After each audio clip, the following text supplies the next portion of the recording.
আপনার মুখে কি মেচেদা বা কালো দাগ হয়ে গেছে?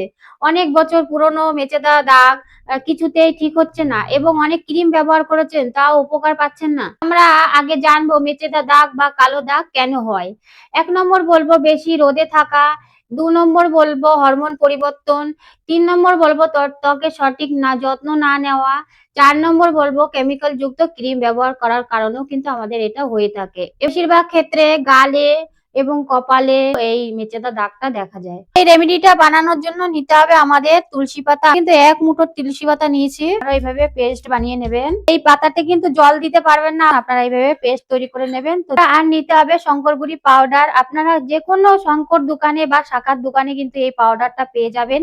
ভালো কোয়ালিটি দেখেই নেবেন। আমি ১ চামচ দিয়ে দিচ্ছি। আপনারা এইভাবেই মিশিয়ে নেবেন। এরপরে নিতে হবে মধু।